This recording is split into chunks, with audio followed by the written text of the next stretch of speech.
Hello बच्चों, good evening. आप सभी को हमारे यूट्यूब चैनल MCQ जंक्शन में स्वागत है। तो प्यारे बच्चों, हम आप लोगों के सामने अपना हिंदी की क्लास लेकर हाजिर हैं। तो चलिए आप लोग भी आ जाइए और एक बार क्लास को शेयर कर दीजिए। जिन्होंने भी अभी तक क्लास को शेयर नहीं किया वो लोग क्लास को शेयर कर दीजिए, ताकि जितने भी बच्चे अभी तक नहीं आए हों आ जाए और इस क्लास को ज्वाइन कर लें। ओके बच्चों, ठीक है। तो अब चल आते हैं आगे। आप लोग को मालूम है कि हमारा इस YouTube चैनल पर इन सब एंट्रेंस एग्जामों की तैयारी कराई जाती है। तो आप लोगों से कोई बच्चा होगा जो इन सब के लिए इंटरेस्टेड होगा, तो आप लोग एक बार उसे बताइएगा कि आप लोग MCQ जंक्शन पे जाइए और वहाँ पे आप लोग फ्री कंटेंट लेकर फ्री में तैयारी कीजिए। ओके,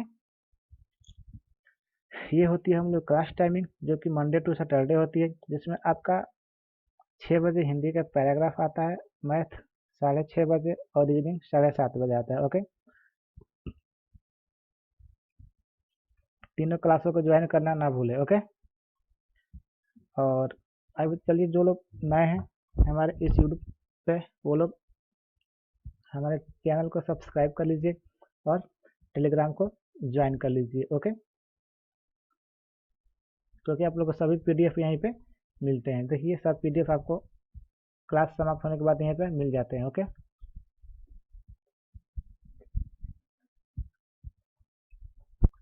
ये है व्हाट्सएप नंबर। आप लोग इस पर कोई भी डाउट या डिस्कशन कर सकते हैं। ओके,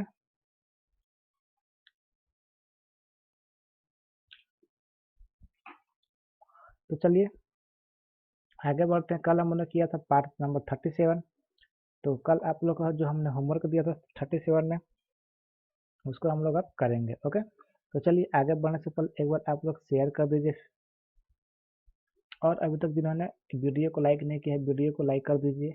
ओके, तो चलिए बढ़ते हैं आगे और गद्यांश को पढ़ते हैं। ओके, तो देखिए गद्यांश की अनुशासन का शाब्दिक अर्थ है शासन के अनुसार कार्य करना। अनुशासन का हमारे जीवन में महत्वपूर्ण स्थान है। जिस प्रकार भोजन हमारे शरीर को शक्ति प्रदान करता है, उसी प्रकार अनुशासन ही हमारे जीवन रूपी नैया चलाने में सहायक होती है। जीवन के प्रत्येक क्षेत्र में अनुशासन का होना जरूरी है। घर, स्कूल, कॉलेज, समाज तथा सेना, सभी जगहों में अनुशासन होना चाहिए। जिस घर में अनुशासन न हो वह घर शांतिपूर्वक नहीं चलाया जा सकता। इसी तरह स्कूल तथा कॉलेजों में भी अनुशासन अनिवार्य है। प्रत्येक कार्यालय में छोटे से लेकर लेकर बड़े अधिकारियों को भी अनुशासन में रहना पड़ता है। सेना में तो अनुशासन का और भी महत्व है।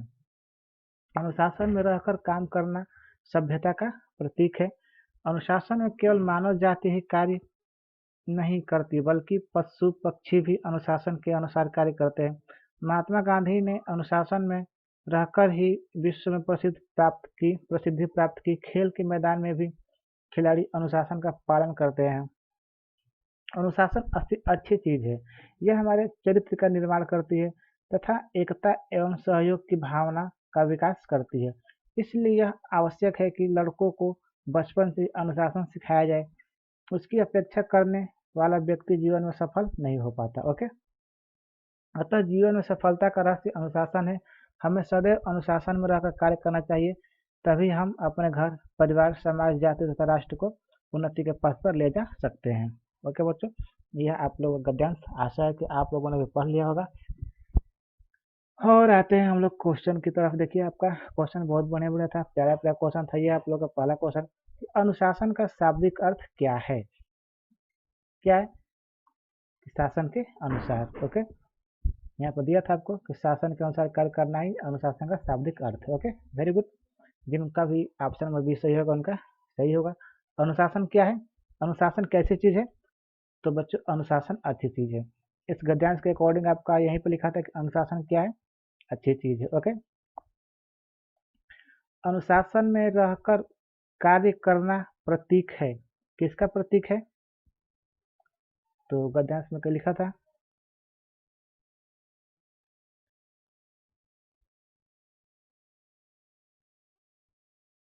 कि अनुशासन में रहकर कार्य करना,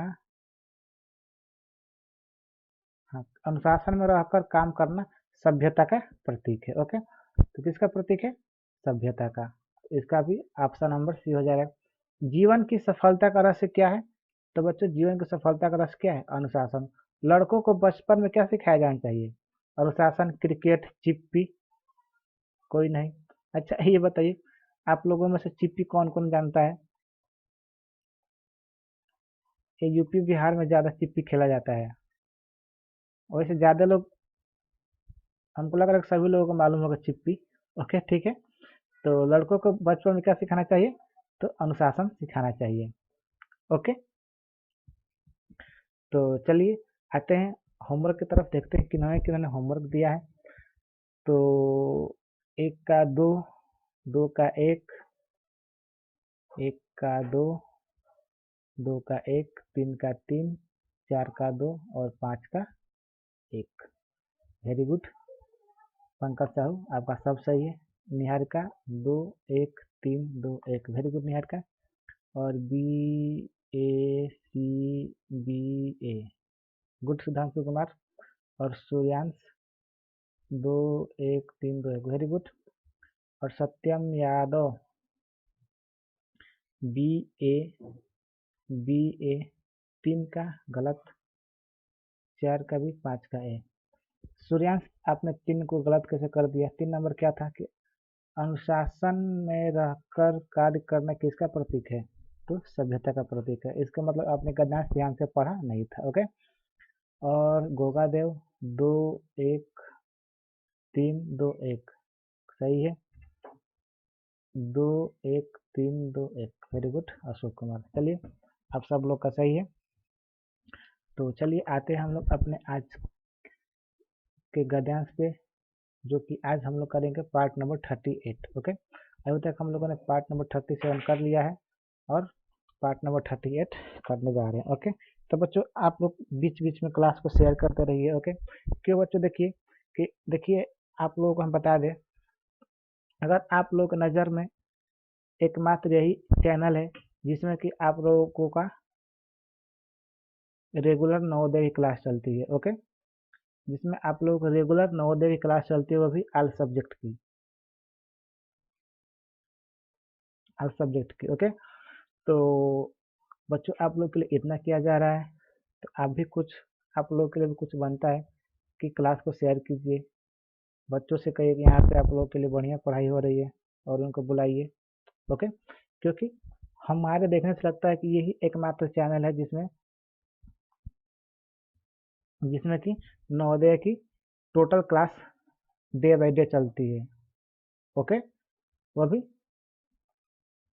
अपने टाइम के अनुसार। तो चलिए आप लोग शेयर करते रहिए, ज़्यादा से ज़्यादा शेयर कीजिए और लाइक कर दीजिए, और जो लोग नए हैं हमारे चैनल को सब्सक्राइब कर लीजिए।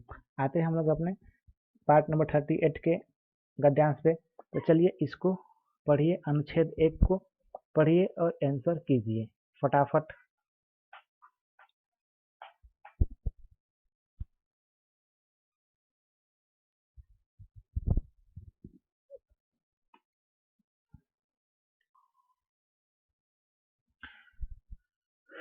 तो चलिए आप लोगों ने गद्यांश को पढ़ लिया होगा और हम पढ़ते हैं कि भारत एक विशाल देश है जिसमें प्रचुर वन्य।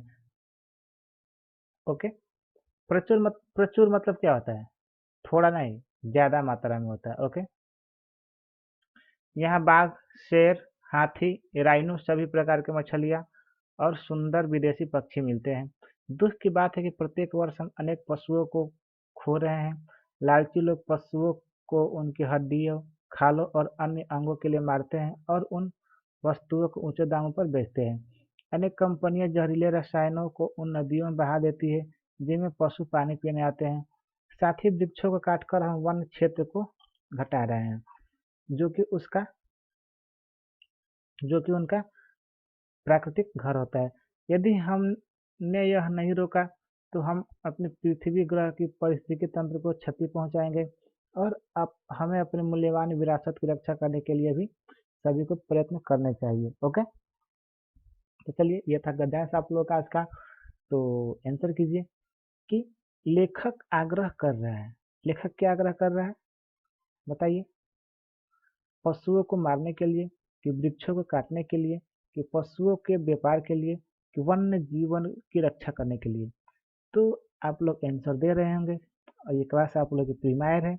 आज क्लास आप लोग लाइव नहीं हो पाएगी, आज आप लोग की मैथ की क्लास भी प्रीमायर ही होगी। ओके, तो इसका क्या हो जाएगा? आपका ऑप्शन नंबर डी हो जाएगा।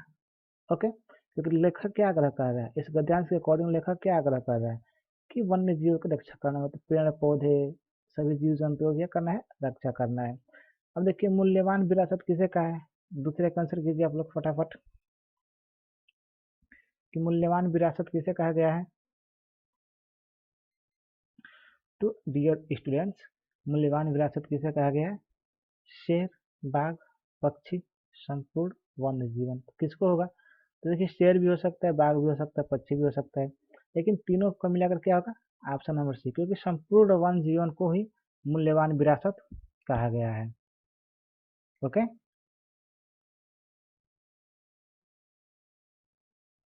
तो प्यारे बच्चों, जिसका भी दो का सी आ रहा है उसका आंसर सही है। ओके, अब देखिए, यदि हमने यह नहीं रोका, यह नहीं रोका, यहाँ यह शब्द किसके लिए प्रयुक्त हुआ है? तो चलिए 3 नंबर कीजिए, 3 का आंसर कीजिए फटाफट।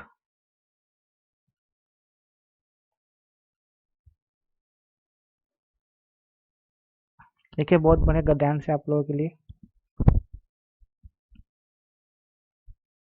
ऐसे थोड़ा बहुत चेंजिंग करके आप लोगों के पेपर में आ सकता है। ओके, तो देखिए क्या बोला कि यदि हमने यह नहीं रोका, यहाँ यह शब्द किसके लिए प्रयुक्त है? तो प्यारे बच्चों, यहाँ तो पशुओं को मारने के लिए भी प्रयुक्त हो जाएगा, वृक्षों को काटने के लिए प्रयुक्त होगा, और भावनाओं को नष्ट करने के लिए तो कुछ गद्यांश में है नहीं। तो आपके अकॉर्डिंग आंसर क्या हो जाना चाहिए? Option number C. क्या अपने पर्यावरण को बिगाड़ने से हम नहीं रोका तो क्या होगा? बहुत बड़ी हानि होगी। तो चलिए चौथा नंबर क्वेश्चन कीजिए। पारिस्थितिकी तंत्र शब्द का प्रयोग तब होता है जब हम बात करते हैं, जल्दी से बताइए। देखिए प्यारे बच्चों, पारिस्थितिकी तंत्र हम तब यूज करते हैं जब जब हम कभी भी किसी भी पर्यावरण के बारे में बात करते हैं तो वो किसके अंतर्गत आता है? पारिस्थितिकी तंत्र के अंतर्गत आता है। तो आपका आंसर हो जाएगा कौन सा? 4 का ए। 5 नंबर क्वेश्चन, कि अनुच्छेद में पशुओं को खोने का कारण क्या दिया गया है? जल्दी से आंसर कीजिए।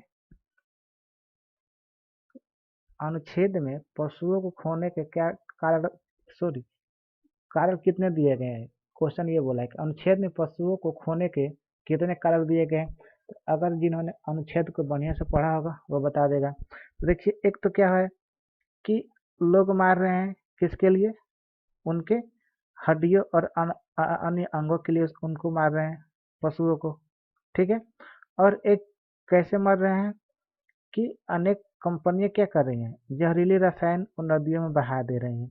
तो बस यही तो 2 कारण दिया है पशुओं को मरने के लिए। तो आपका आंसर क्या हो जाएगा? Option number A. ठीक है, तो चलिए, जिनका भी ये ऑप्शन सही है, इन सब वो लोग बहुत बढ़िया हिंदी कर रहे हैं। ओके, और जो लोगों का नहीं आ रहा है, तो प्यारे बच्चों, आप लोग थोड़ा और मेहनत कीजिए हिंदी पे। ओके, क्योंकि अगर आप मैथ मैथ में मान लीजिए 20 कर लेते हैं, रीजनिंग में 40 कर लेते हैं, और हिंदी में थोड़ा सा भी गड़बड़ाते हैं तो आपका मेरिट नीचे आ सकता है। ओके, क्योंकि मैथ में आप 20 में 20 अगर कर लेंगे तो बहुत बात है, नहीं तो कम से कम आप मान लीजिए 19 कर सकते हैं। और हम मानते हैं कि रीजनिंग में आप पूरे टोटल 40 कर सकते हैं, और लेकिन हिंदी में आपको क्या करना होगा? हिंदी में भी आपको 19-20 के करीब करना होगा। ठीक है, अगर आप इतने नंबर ला देते हैं, इतने आप सही कर देते हैं, 78, तो प्यारे बच्चों, आप लोगों का सिलेक्शन पक्का हो जाएगा। ओके, तो चलिए, ये है आप लोगों का आज का होमवर्क, इसको करिएगा और वीडियो के कमेंट बॉक्स में आंसर कीजिएगा। ओके, ये पहला क्वेश्चन, ये दूसरा क्वेश्चन। देखिए, बहुत बड़े बड़े गद्यांश लाए हैं आप लोगों के लिए। तीसरा क्वेश्चन, चौथा क्वेश्चन और पांचवा क्वेश्चन। ओके, तो आप लोग प्यारे बच्चों बस इसी तरह हमारे साथ लगे रहिए, आप लोगों को बहुत बढ़िया से पेपर तक तैयारी करा देंगे। ओके, तो चलिए मिलते हैं अभी नेक्स्ट क्लास में, तो आप लोग भी वहाँ ज्वाइन होना ना भूलिएगा। Okay, bye.